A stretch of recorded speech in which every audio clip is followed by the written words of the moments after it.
namun ibaratkan resisten ki ya harus kena orang tutup orang nah kumaha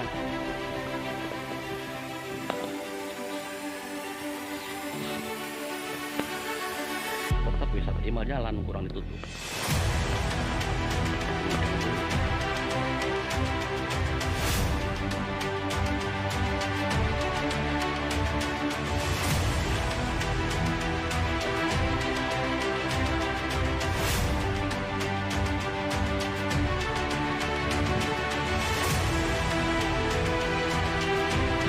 Terkait persoalan yang menimpa warga Gemulung Lebak itu seperti apa kronologisnya? Ya, begini, bahwa dimulainya dengan pembangunannya yang digunakan untuk wisata di wilayah Gemulung Lebak, apa Pak, tanah apa? Tenggerasem, di Tenggerasem, Blok Bikukung itu digunakan ya untuk wisata ya, yang sebenarnya itu adalah tanah jalan aset desa, yang tentunya tanah aset jalan aset desa itu sangat dibutuhkan oleh masyarakat, terutama masyarakat yang dalam hal ini mempunyai lahan-lahan di wilayah sekitar. Akan tetapi dengan dibangunnya wisata tersebut sehingga menutup akses jalan itu, sehingga warga masyarakat merasa rugi atau menderita kerugian akibat daripada dampak pembangunan tersebut. Artinya di sini kami ya sebagai salah satu peran serta masyarakat ya, dan wadah ya di dalam LSM Kampak yang tentunya tidak pernah lelah untuk mendengar aspirasi-aspirasi ya daripada masyarakat yang menginginkan keadilan. Nah, di sini kami temukan surat perjanjian sewa tanah kas desa di Desa Gemulung Lebak, Kecamatan Greget, Kabupaten Cirebon. Ya. Perjanjian ini ditulis pada saat tanggal 15 September tahun 2022. Yang di sini jelas menerangkan bahwa tanah jalan yang merupakan aset desa itu disewakan kepada pihak ketiga. Dalam hal ini adalah pihak swasta ya.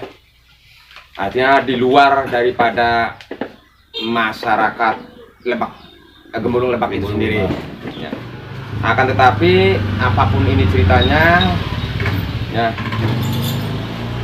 seharusnya peristiwa sewa menyewa, apalagi ini milik aset desa ya, tentunya harus dimulai dengan musyawarah desa.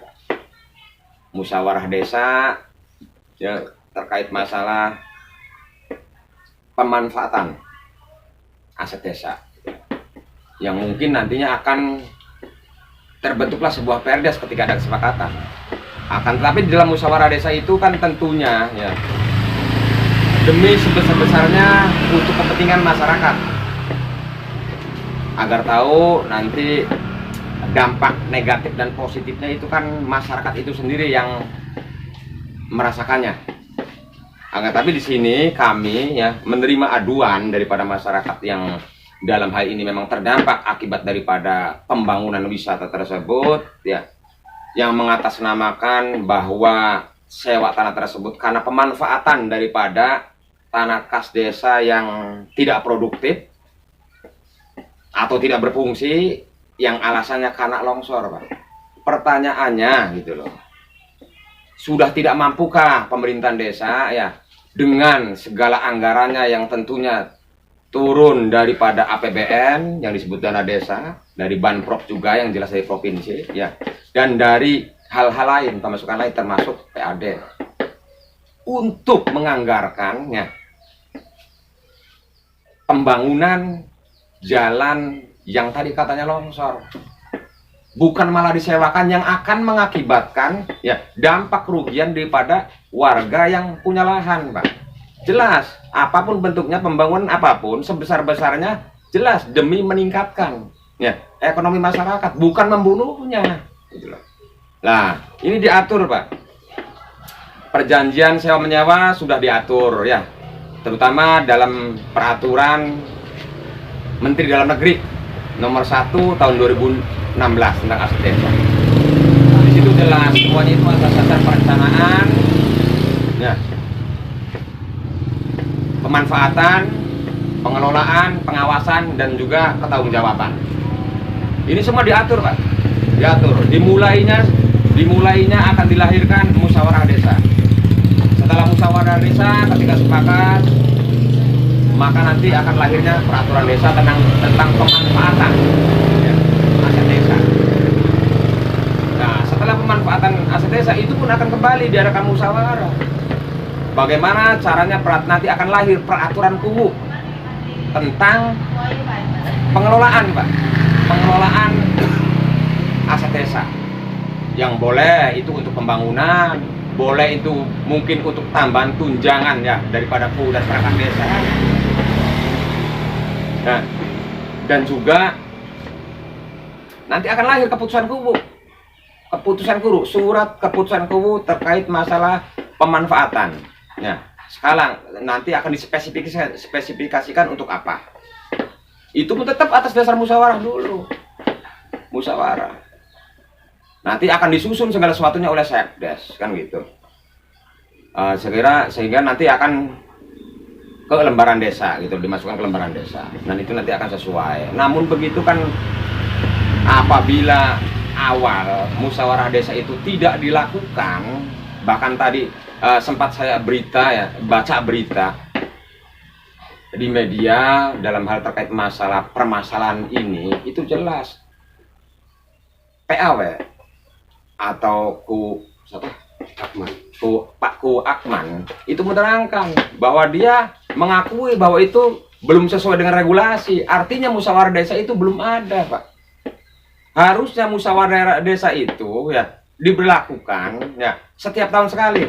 Pertama, ketika akan diadakannya RKP, Pak.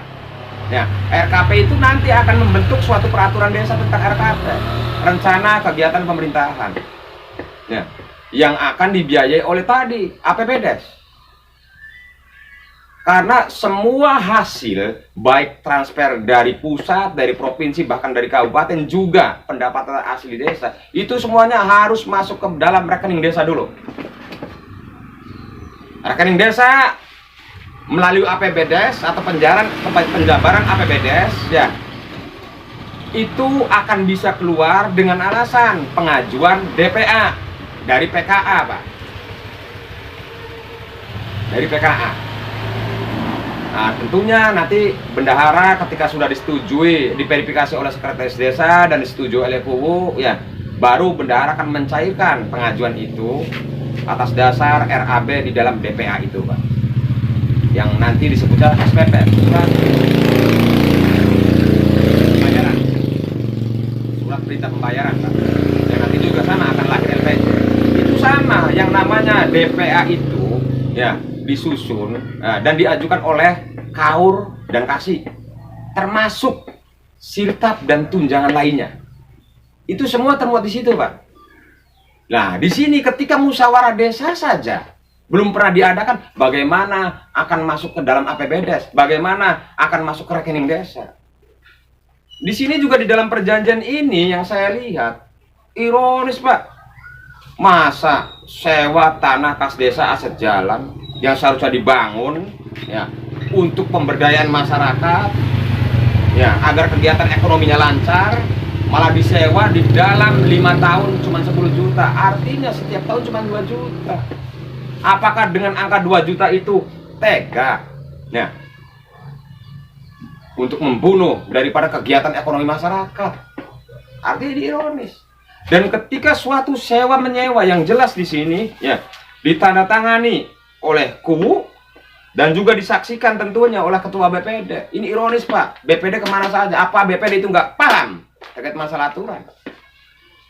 Wajar kalau kami sebagai pemerhati ya, sebagai LSM, sebagai kontrol sosial akan mengindikasikan bahwa ini oleh kami diduga syarat dengan korupsi. Dan BPD juga kau harus bertanggung jawab. Siap-siap kami akan meminta klarifikasi dengan pemerintahan desa dan juga apabila terbukti akan melaporkan ke APH. Begitu, Pak. Nah, untuk dampak dari pembangunan ataupun penutupan akses jalan tersebut, apakah ada solusi dari perjanjian tersebut? Nah, di dalam perjanjian ini di pasal 7, Pak, itu memang mengatakan ya bahwa pihak kedua bersedia ya untuk membangun akses jalan setapak sebagai penghubung antara desa Gemulung ya, Sinarancang dan Tenten. Ya, akan tetapi ini belum dilakukan, Pak. Harusnya sebelum ada penutupan untuk pembangunan ya kawasan wisata itu terlebih dahulu dong untuk akses jalan, karena perekonomian jalan masyarakat itu dibutuhkan setiap hari, Pak, bukan menunggu nanti. Dan di situ pun harusnya bukan bersedia, tapi wajib. Wajib. Karena jangan sampai akibat daripada yang tadi katanya kesempatan untuk meningkatkan PAD, tapi akan membunuh ya kegiatan ekonomi masyarakat. Lah, pemerintah selama ini memperhatikan tidak pemerintah desa ini kepada masyarakat, nasib masyarakat. Jangan sampai hanya karena tadi yang setahun 2 juta untuk PAD, nyatanya membuat ya masyarakat sekitar pemilik lahan menangis, Pak. Nah, untuk langkah selanjutnya dari LSM Kampak sendiri apa yang akan dilakukan? Dalam waktu dekat kami akan bersurat ya meminta ya secara resmi ya untuk klarifikasi, Pak, dulu ya untuk menambah bahan keterangan.